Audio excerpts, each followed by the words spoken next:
నమస్తే. ఈరోజు మన స్టూడియోలో ప్రముఖ ఆధ్యాత్మికవేత్త ఆస్ట్రాలజర్ దత్తాత్రేయ గణపతి ఉపాసకులు మురళీధర్ శర్మ గారు ఉన్నారు. గురువుగారితో మాట్లాడేద్దాం. నమస్కారం గురుగారు. మహాదేవ శ్రీమాత్రే నమః. గురుగారు, నవంబర్ మాసం కన్యా రాశి వారికి విశేషంగా ఎలాంటి ఫలితాలు ఇవ్వబోతుంది, ఎలాంటి జాగ్రత్తలు ఈ నెల వీళ్ళు తీసుకుంటే బాగుంటుంది అంటారు?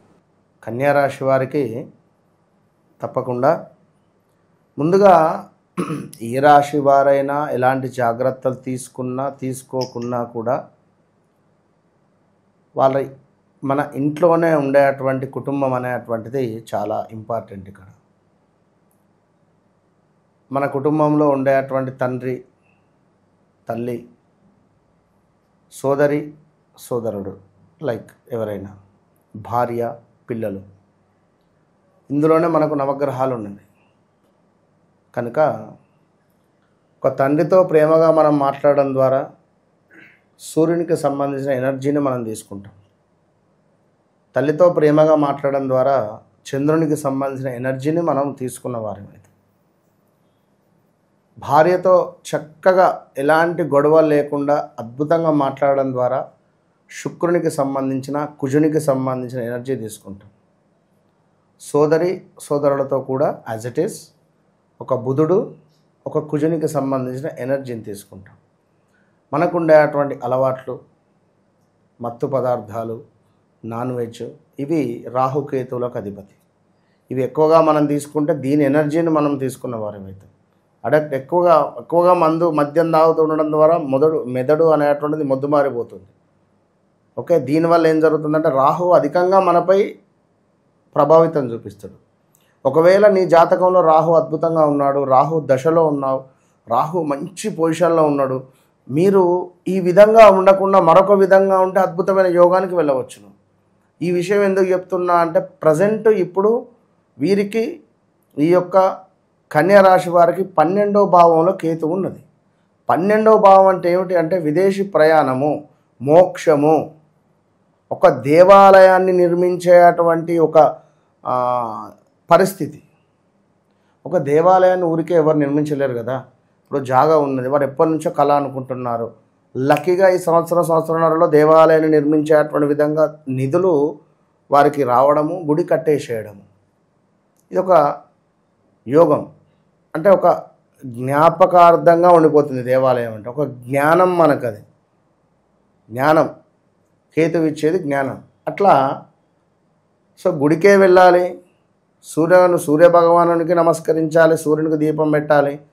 కేతువు పక్షులకు ఆహారాలు వేయడం ద్వారా విశేషమైనటువంటి ఫలితాలు ఉంటాయి. అంటే ఇవి మనకు ఉండేటువంటి ఫలితాలు. ఇక్కడ మరి ఉదాహరణకు కన్యారాశి వారు అని అనగానే మనకు కన్యారాశిలో ఇక్కడ విషయం ఏంది అంటే సోదరుడు, సోదరిమణి అని నేను ఈ టాపిక్ ఎందుకు చెప్పాను ఇవన్నీ అంటే గొడవలు జరగబోతున్నవి.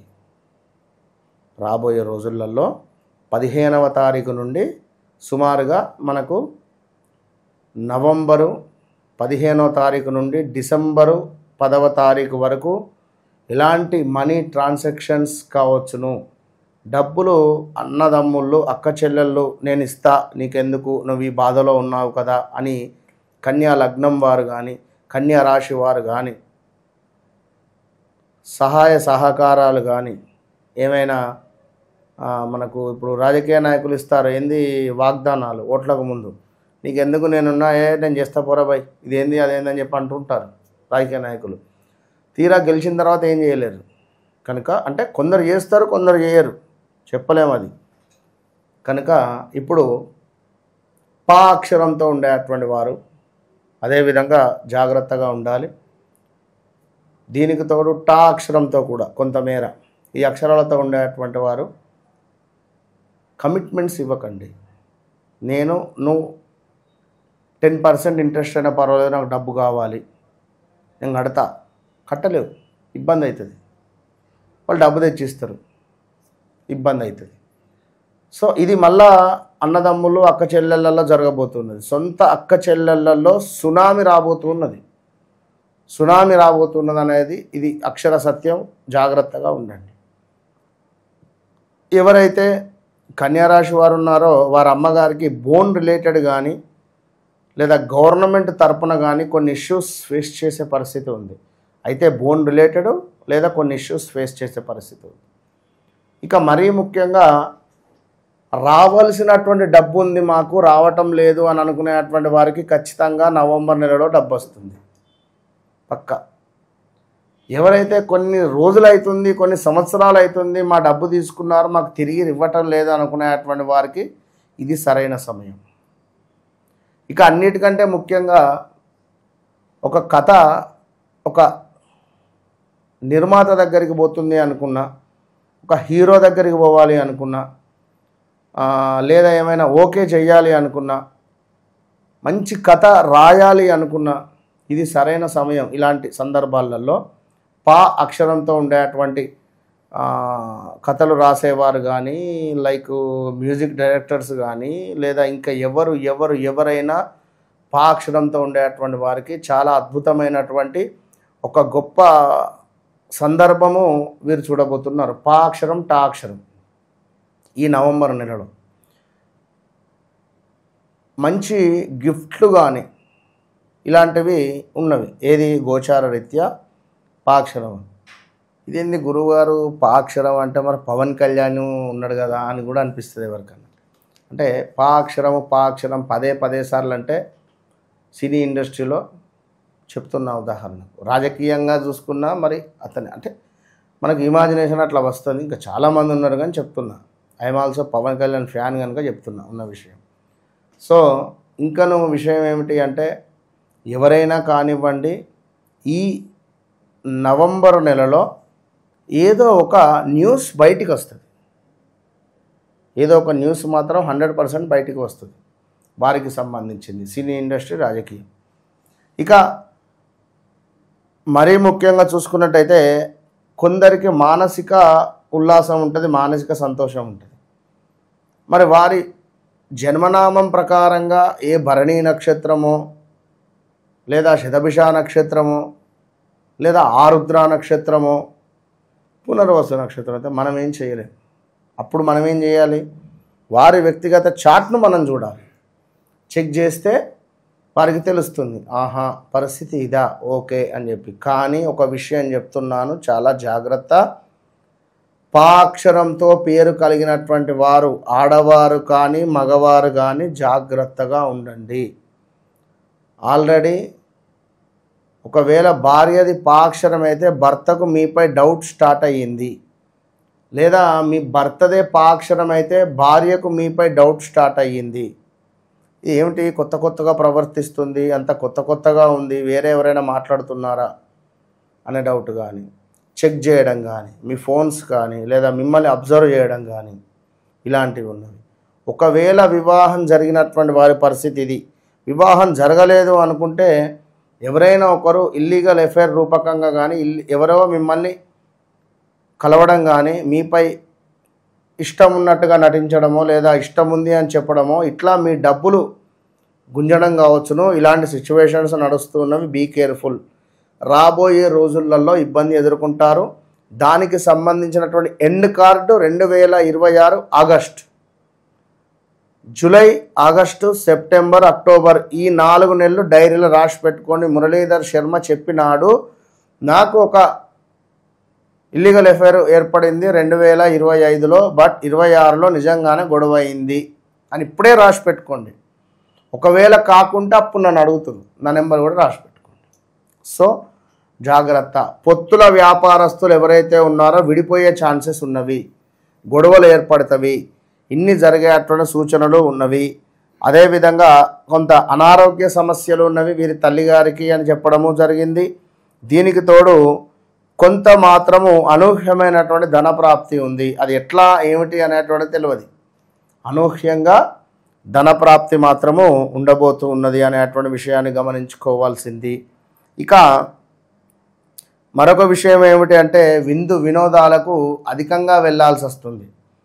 విందు వినోదాలకు వెళ్ళడము, ఇక్కడ నాన్ వెజ్ రిలేటెడ్ కానీ, మద్యం రిలేటెడ్ కానీ కొంత మనకు అధికంగా తీసుకోవడము, గొడవలు ఏర్పడము, ఈ సమయంలో ఫోన్లో మాట్లాడము, ఫోన్లో కొంత గొడవలు ఏర్పడము, ఏదో ఒక సందర్భాలలో మనకు హాస్పిటల్కి వెళ్ళడం కానీ, లేదా ఈ కన్యారాశికి సంబంధించినటువంటి తండ్రికి ఆరోగ్య సమస్య రావడం కానీ, లేదా ఏదైనా ఒక రూపకంగా పోలీస్ స్టేషన్ మెట్లెక్కడం కానీ, జైలుకు వెళ్ళడం కానీ ఇలాంటివి ఉన్నవి. ఏదో ఒక వస్తువు కొనుగోలు చేసేటువంటి యోగము నవంబర్లో ఏర్పడబోతున్నది. అది కారు కానీ, బంగారం కానీ, 2 వీలర్ కానీ ఇలాంటివి ఉన్నవి. కనుక కన్యారాశి వారు మరొక మాట, మీ దగ్గర వ్యక్తికి ఆరోగ్య సమస్యలు వచ్చే పరిస్థితి ఉంటుంది.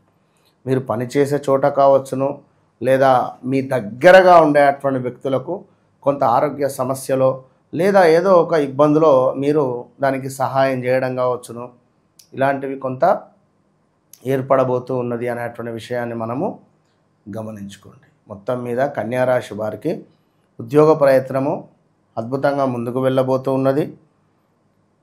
వ్యాపార ప్రయత్నము అద్భుతంగా ముందుకు వెళ్ళబోతూ ఉన్నది.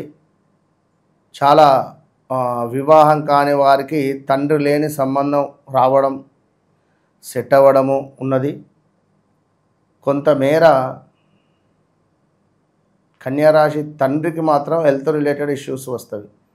అది కిడ్నీ రిలేటెడా, లేదా మనకు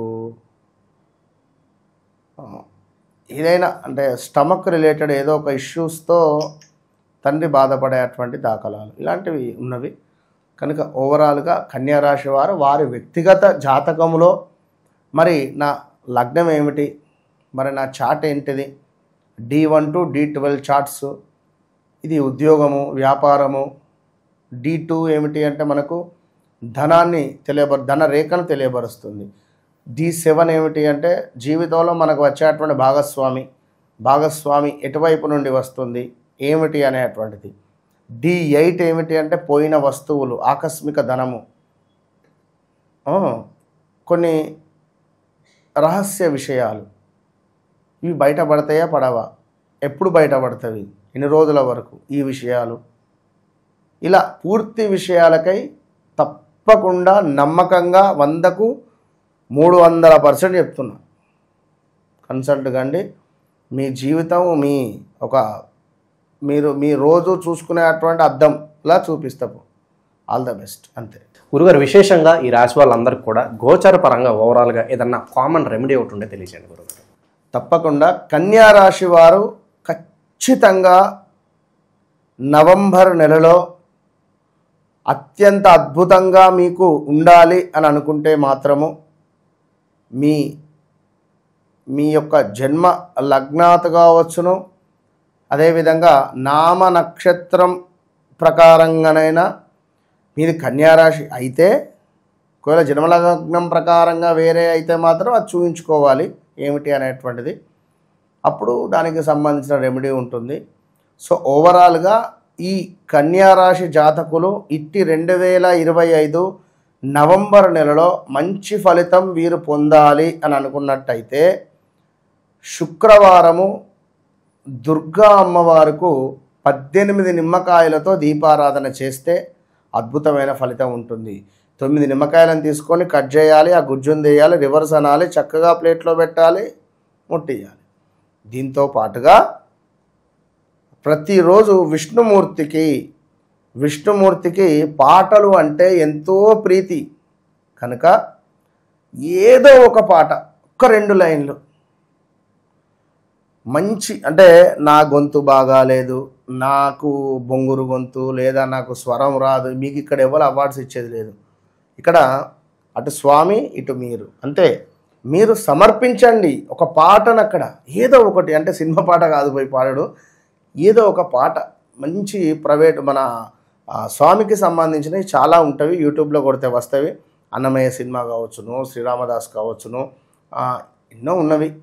అందులో మీకు నచ్చినటువంటిది ఒక పాట, స్వామిని చూస్తూ మురిసిపోతూ అక్కడ నిజంగానే ఉన్నట్టుగా భావన చేస్తూ, అక్కడ నిజంగా ఉంటే నిజంగా ఎట్లా పాడతారు ఆ విధంగా పాడండి, సూపర్ ఉంటుంది. ఓవరాల్గా ఈ రాశి వాళ్ళందరికీ నవంబర్ మాసం ఏ విధంగా ఉండబోతుంది, ఎలాంటి జాగ్రత్తలు తీసుకోవాలి, చాలా బాగా గురించి. ధన్యవాదాలు.